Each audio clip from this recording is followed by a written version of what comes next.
Este miércoles 25 de abril se dio comienzo a la Comisión de Labor Parlamentaria en la legislatura porteña para trabajar sobre la violencia institucional, con la presidencia de la diputada Miriam Bergman y la participación de organizaciones de derechos humanos, víctimas de la represión, familiares de Gatillo Fácil y el Sindicato de Prensa de Buenos Aires y Preva, se realizó un pantallazo de los cientos de casos en los que el Estado porteño o nacional actuó contra la población. Miriam Bergman comienza con este raconto de situaciones que es completado por el diputado Alperín. Algunos hechos tienen un poco más de tiempo, ¿no? Pero que hay que mencionarlos como hechos importantes, como fue la represión de la murga en el Bajo Flores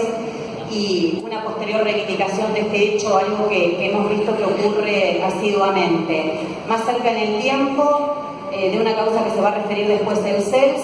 que es la persecución desatada contra numerosas mujeres después de una movilización del 8 de marzo, una masiva movilización de mujeres en la ciudad de Buenos Aires, el 8 de marzo del 2017, y que contó con un operativo represivo muy importante. Varias fueron detenidas, muchísimas tuvieron causas y después la justicia tuvo que absolverlas a ellas un año después.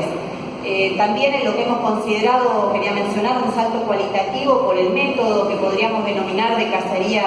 generalizada, que fue la causa que se inició, la represión y la causa posterior del 1 de septiembre de 2017, con más de 30 detenidos después de esa movilización donde se reclamaba la aparición con vida de Santiago Maldonado. Acaba de llegar el diputado Maximiliano Ferrari. También en esa movilización y en otras, podría agregar, fueron reprimidos y detenidos compañeros de la Red Nacional de Medios Alternativos, periodistas que han sido blanco en muchas de estas represiones de la policía y de otras fuerzas que han actuado en la ciudad. Algunos elementos que nosotros vemos como primeros elementos, seguro que los abogados que después hablen podrán especificar mejor, es que muchos de los policías que después son citados a declarar en estas causas que se abren a partir de las protestas realizadas, declaran que pertenecen a unidades especiales de combate al crimen. O sea, ellos mismos dicen que pertenecen a unidades especiales de combate al crimen, pero como vemos son asignados a actuar en protestas sociales. Después el otro tema es la numerosa cantidad de agentes de civil que vemos en las manifestaciones. Se ha incrementado notablemente la cantidad de agentes de civil, incluso antes de comenzar las movilizaciones, los vemos en los lugares, y de inteligencia. Las dos cosas, ¿no? Y que después los vemos actuar incluso deteniendo personas. Las mismas personas que sin identificación estaban en la movilización cambian de rol en un momento y pasan a detener personas al voleo o a personas que ya tenían marcadas con anterioridad. Con lo del espionaje quería hacer una aclaración que la dije al principio, los diputados que no vinieron, que lo incluí especialmente porque iniciamos una querella por el espionaje. Acaba de llegar el diputado Gabriel Solano. Por el espionaje que es víctima la familia de Santiago Maldonado, y muchos de los hechos que nosotros denunciamos ocurren en la ciudad de Buenos Aires, ya sea porque el espionaje ocurre en el interior y los teléfonos que receptan esa información son de la ciudad de Buenos Aires, todavía no se han hecho las pericias para saber a quién pertenecen esos teléfonos, o porque él ha sido víctima de darse cuenta que lo están siguiendo y demás en la ciudad de Buenos Aires. Nosotros no podemos afirmar que al día de hoy que eso sea hecho por la policía de la ciudad o por una fuerza de la ciudad, pero sí que los hechos ocurren en esta ciudad y por eso lo queríamos mencionar. Es la causa 18637 del 2017 que se instruye en el Juzgado Federal 3 de Daniel Rafecas, la Fiscalía de Guillermo Marijuana. Incorporar el caso Chocobán a los temas de la comisión, no solo porque son policías, sino la violencia, a nuestro criterio de manera ilegal en el ámbito de la ciudad de Buenos Aires, sino también por la reacción de los distintos funcionarios con responsabilidades en la materia en los distintos poderes ejecutivos nacionales, provinciales, locales. A continuación tomó la palabra quien representaba al CELS, Centro de Estudios Legales y Sociales, Gastón Gillier, quien explicó que es necesario pedir informe al Poder Ejecutivo sobre la compra de armamento letal o menos letal a Israel, sobre la prohibición de participación de policías sin identificación, la represión a los y las comunicadoras y sobre las investigaciones de actuaciones internas, que se ven claramente agravadas no solo por no tener respuesta, sino que porque además han contado con el aval público de la ministra de Seguridad y del propio presidente. En términos de la agenda para esta comisión, que yo creo que tiene un montón de trabajo para hacer, justamente esta cuestión de identificar cómo están haciendo, cómo usan estas armas consideradas menos letales, y yo creo que también habría que pedir un informe tanto al Poder Ejecutivo de la Ciudad de Buenos Aires, pero al Nacional también. Habría que ver, digamos, la competencia de la Comisión para hacerlo, pero la compra de armamento, vemos diariamente que hay una relación comercial importante entre Argentina e Israel. Israel es el principal productor de equipamiento para el control de manifestaciones. Uno de los principales también productores de software para usar en seguimiento, en determinados contextos, y que se ha usado, por ejemplo, en México contra líderes sociales, organizaciones de derechos humanos. Entonces me parece que es importante, y de hecho hay información pública sobre esta compra de armamentos. Salió una nota hace unas 3 semanas del periodista Santoro, que estaba de viaje en Israel, mostrando estas compras. Me parece que es importante poder obtener información sobre eso. Después, el pedido de informes al Ministerio de Seguridad sobre el cumplimiento de la prohibición de policías sin identificación, ¿no? Hay una orden que está incumplida sistemáticamente. Toda la cuestión sobre la represión de los periodistas y otras personas que registran el accionar policial, no solo periodistas, pero también otras personas que cuando lo van a registrar son agredidas. Ahí, digamos, hay muchos estándares de sistema interamericano, el sistema de Naciones Unidas de protección especial a los periodistas. Y una cuestión que es un patrón y que yo lo pondría entre las prioridades es que en los pedidos de informe, que yo creo que reivindico como una herramienta fundamental, que realmente haya una práctica sistemática de pedido de informes al Poder Ejecutivo, es las investigaciones internas. Desde el CELS hemos hecho reiteradas pedidos de informes en casos de actuación de la Policía de la Ciudad de Buenos Aires y en caso de actuación de la Policía Nacional sobre investigaciones internas administrativas en casos de abusos, de todas las que mencionamos, o de varias de las que mencionamos acá, y la mayoría o no nos respondieron o no han hecho investigaciones. Esa versión de apoyar la versión policial, bueno, fue lo que después la práctica habitual en el caso de la ministra de Seguridad Nacional, en el caso de Maldonado, en el caso de Nahuel, en el caso de Chocobar, por el agravante de haber sido recibido por el presidente a pesar de un autoprocesamiento de la justicia. Lo que parece que, las organizaciones como antirrepresivas, como las nuestras, trabajamos duramente para tratar de visibilizar esta práctica, para tratar de querellar y obtener justicia en los casos de las violaciones, pero es fundamental el rol que puede tener desde el ámbito legislativo de control de las prácticas policiales, de control del Poder Ejecutivo, de citación eventualmente a los responsables políticos de las fuerzas de seguridad, de los que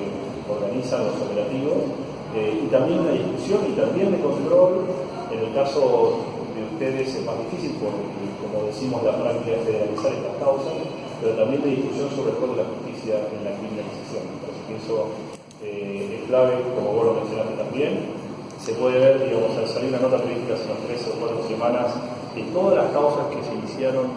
de criminalización se judicializaron en las protestas de diciembre del año pasado, en las cuales está transversalizado el arco opositor político, todos procesados y muy difícil a la mayoría diputados de seguir el laberinto judicial de la justicia federal. Es realmente prácticamente imposible poder seguir ese recorrido. Entonces, realmente, esperemos que esto sea el principio de varias reuniones y de una agenda de trabajo a la cual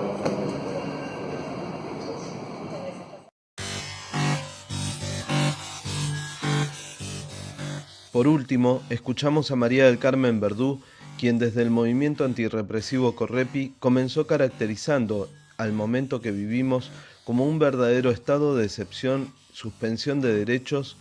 y garantías, y que se repiten similarmente a nivel de la ciudad de Buenos Aires y del país. Una lógica bélica que genera un aumento exponencial de la represión y el gatillo fácil a partir del aumento de armas en manos de la policía. Compañeras, yo soy María del Carmen Verdú de Correpi, la coordinadora contra la represión policial e institucional. Respecto de la iniciativa de crear y dar funcionamiento a esta comisión, únicamente felicitaciones y el compromiso de todo el apoyo, todo el aporte que podamos hacer desde el movimiento antirrepresivo, y nunca más oportuno porque estamos atravesando una etapa en el país y en la ciudad absolutamente equivalentes una y otra,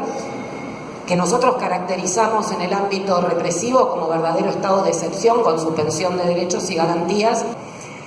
Yendo a lo concreto entonces, nosotros lo primero que vemos con muchísima preocupación y necesidad de intervención de esta comisión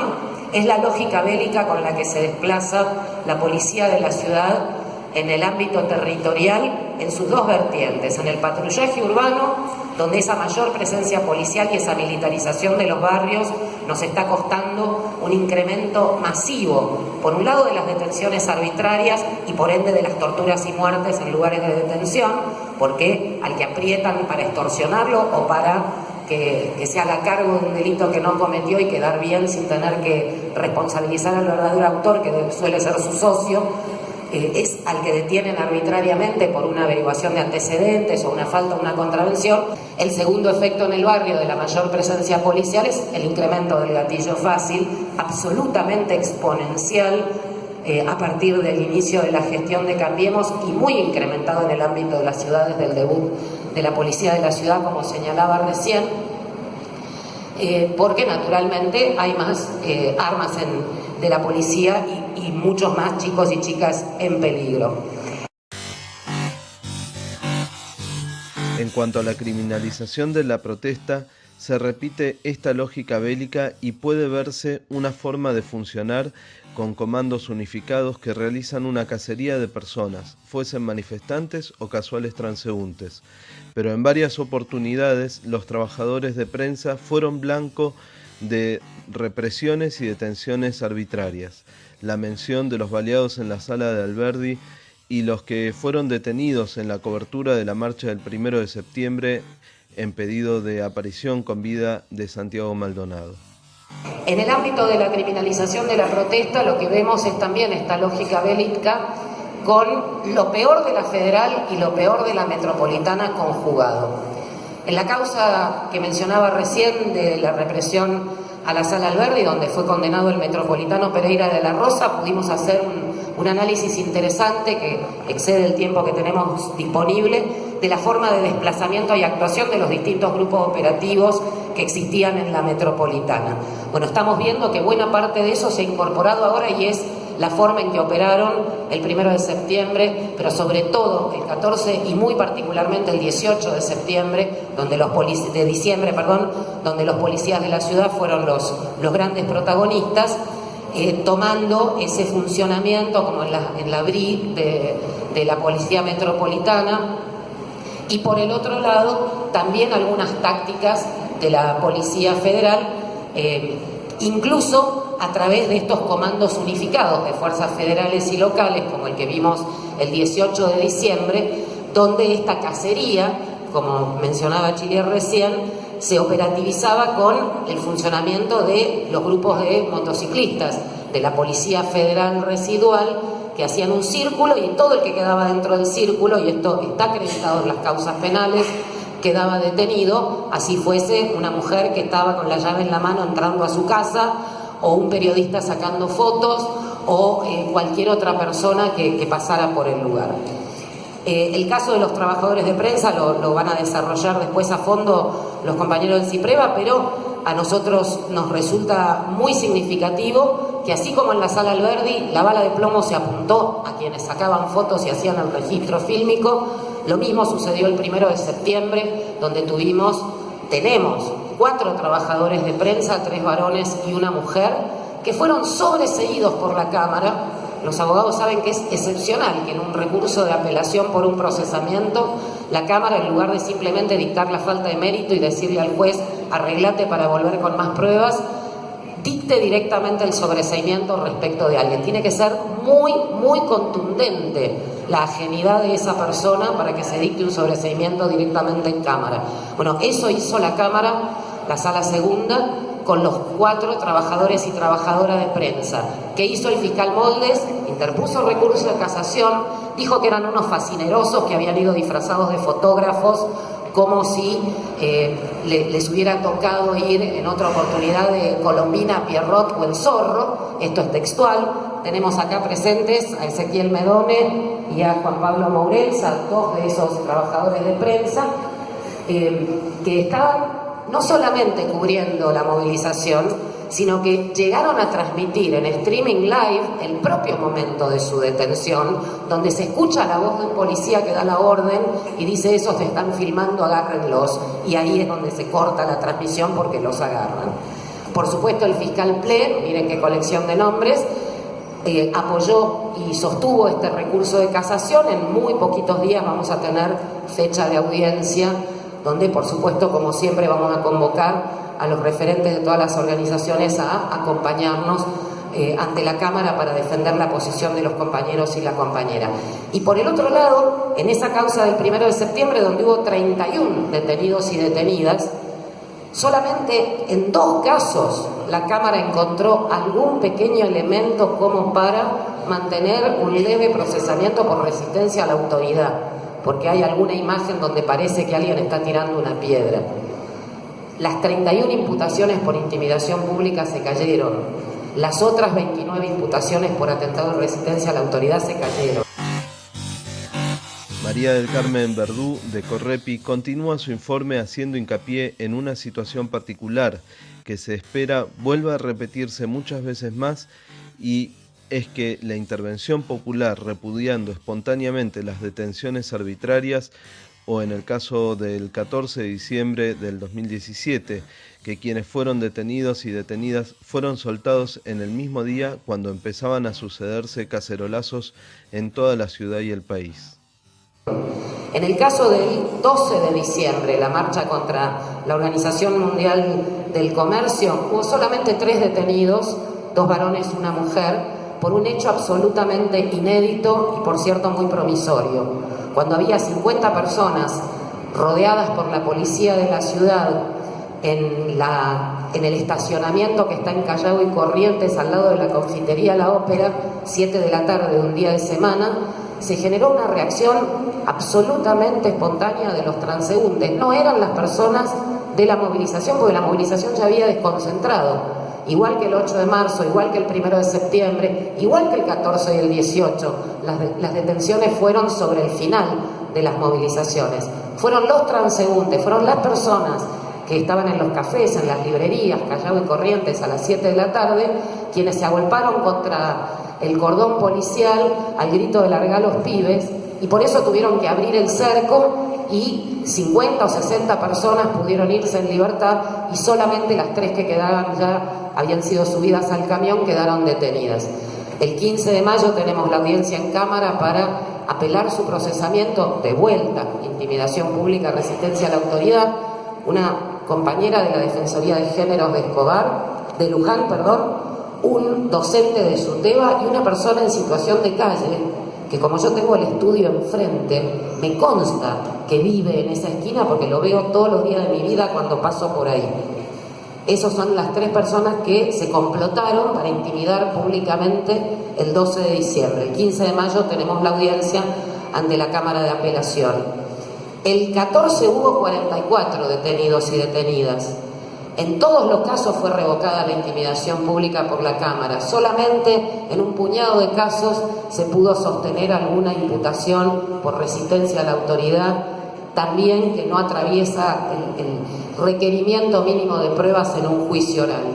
El 18 de diciembre hubo 69 detenidos y detenidas, pero ahí cambió la estrategia judicial. Ahí, en lugar de indagar a estos 69, se los largó sin indagatoria la misma noche del 18. Es la única oportunidad en toda esta larga serie en que no se produjeron esos 2 a 3 días de detención incomunicados hasta que se dio curso a las excarcelaciones. Pero ¿qué hecho novedoso hubo el 18 de diciembre a la noche? El cacerolazo. Frente al cacerolazo, alguien levantó el teléfono y le dijo al juez Torres: largalos. Y por eso no estuvimos 3 días en Comodoro Pi, como estuvimos el 1 de septiembre, como estuvimos el 12, como estuvimos el 14. Del 12 al 14 fue increíble, todavía no habían soltado los del 14 y ya estaban detenidos, los del 12 y ya estaban detenidos los del 14. Otro elemento que nos parece que debe ser tomado muy fuertemente por esta comisión es justamente la forma de intervención de la policía de la ciudad en lo que es la construcción de los sumarios. Porque si Torres, Bonadío, Martínez de Giorgi y quien sea en Comodoro Pi, porque no hay absolutamente ninguna diferencia entre uno y otro, lograron construir esos procesamientos, fue a partir de la aplicación directa de la doctrina Bullrich, de la versión de las fuerzas es versión de verdad. Entonces, aunque le lleváramos la constancia del trabajo del compañero o la compañera detenido, que había salido 5 minutos antes y era el tiempo que había tardado en caminar hasta la puerta de su casa, como el acta policial decía, formaba parte del grupo de personas agresivas que lanzaban objetos contundentes contra la fila de la fuerza de seguridad, marche preso y procesado. Esas actas, además de contener en todos los casos estas imputaciones completamente vagas y genéricas, que después no pasan el filtro de la apelación, porque es imposible, y mucho menos de un juicio oral, en muchísimas oportunidades son directamente falsas, como la que dice que a Medone y a Mourenza los detuvieron a las 8:30 de la noche en Avenida de Mayo pateando las vallas, cuando los tenemos filmados y fotografiados en Avenida de Mayo y San José, es decir, a 15 cuadras de Plaza de Mayo, 2 horas después, casi a las 10 de la noche, que es cuando se produce la real detención. Le planteamos al juez, le planteamos a la Cámara, esto es un acta falsa, fraudulenta, acá hay un delito, ni siquiera la declaró nula. Después sí revocó el procesamiento y sobreselló diciendo, bueno, la verdad que sí, están plagadas de irregularidades, pero lo cierto es que ahí hay un delito que nunca se investigó.